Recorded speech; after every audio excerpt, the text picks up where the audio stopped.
Eta Nomadak taldearekin jarraitzen dugu, hasieratik plus izeneko diskoa aurkeztu dute. Apa, bikote? Apa, egunon. Bueno, iaz egon ginen zuekin, lan berria aurkeztu zenuten orduan, modu digitalean ekarri zen dituzten kantuak, eta oraingoan, orduko kantuak eta beste bi abesti berri, ja disko formatuan, ezta? Ja Euskarri digital horretatik, aparte, diskoan ere argitaratu duzue. Zer dakar hasieratik plus disko honek? Zuk esan dezun bezala, lehen urtean eta genitun abestik modu digitalen bakarrik, eta geneukan gogoa eukitzeko diska fizikoki, ez? Azkenen bakoitza bere lana horra eukitzeko. Eta erabaki genuen beste bi abesti berri sartzea, eta nabari da nik uste eta aldaketa bat lehen urteko abestitatik eta berri hauetara, zerbait berria eskaini deula iruditzen zait, Zerbait ezberdina orduan, aurretik etaratzen dituzten kantuekin alderatuta? Bueno, nik uste diska hontan nabari dela gu taldeko gehienak Emon taldetik gatoz. Eta Emon taldea bere ibilbidea bukatu zebanean, hor bazauzkaun abesti batzuk gordeta. Eta abesti horrek diska hortan dare baita, baina gero dare beste abesti batzuk, ordutik ona inditzugunak, ez? Orduan hor, diska nabari da trantzizio bat, hasieran indako kantu horiek hor dare, eta abesti hau behia elektronikoagoa dia, pop ikutu batzu dauzka, eta nabari da hori trantzizio hori. Erortzen bagara gauero, esnatu behar gara gauero, erortzen bagara goizero, hori da, esnatu behar gara gauero diozue abestietako baten, eta uste dut, mezu positiboak ere atera dituzuela zeuen kantuen letra horietan, ezta? Gu komentatzen du beti, ez? Azkenen mezu positibo bada, baina egia da batzutan garai hauetan zaila dela mezu positiboak botatzea, ez? Eta justo abesti berritako batek hortaz hitz egiten du, ez? Bizkat garai hauetan mezu positiboak zabaltzeko zailtasuna, baina alare horren gainetik, beti altxatu behar dela.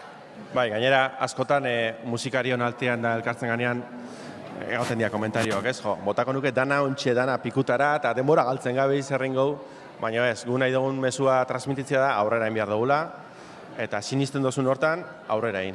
Naiz eta oztopoak bilau, beti aurrera. Mutrikuko Ame Estudioan egin dituzue grabazioak, ezta? Ja konfiantza asko daukau, urte askotako harremana Axularrekin, bera da estudioko teknikaria, eta berarekin beti oso guztua daten gara, esperientzia oso nahi izaten da behakin, etxen bezala sentiarazten digu, eta ezin gara batek kexatu ez. Diskoa eskutan daukagu eta zuzeneko hortxe, ez da? Garan, Azpeitian, Oñatin, Maiatzaldean uste dute Katalunia aldera ere joateko asmo hori badaukazuela, zela daukazue agenda? Gaur bertan ahotsenean. Hori. Hor momentu zita laburrena hor daukagu. Eta gero badaukagu beste proposamen batzu baita, baina ondio izteke, eta gogotxu, indar askokin, da gogotxu kontzertutan azteko. Gero Katalunian badaukagu kontaktu batzuk, eta momentuz kontzertu badaukagu lotuta, baina asmoa da jiratxo bat lotzia bertan, orduan hori, kriston goguakin. Eta zer moduz doa azoka zuen dako? Pentsatzen dut hau ere izango dela zerbait potentea, ez da?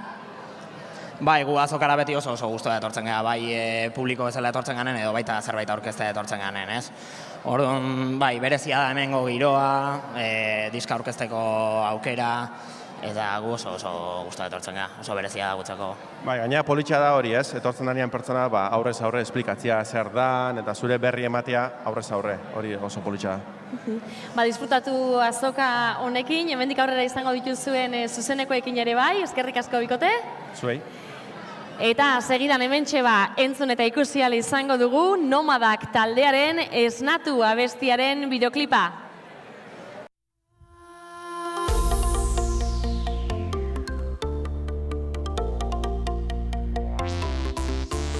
Goizeko argizbiek esnatuta, aukera berri batek pausatuta, zertan ari gara, zertarako, egunero altxatzen, norentzako, ta erortzen bagara goizero, esnatu behar gara gauero.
bide bat aurkitu gelditzen zaituen horri unetik begiratu kontraesanak gogoratu barnean daramatzagu errepide galdu honetan norabide bat badugu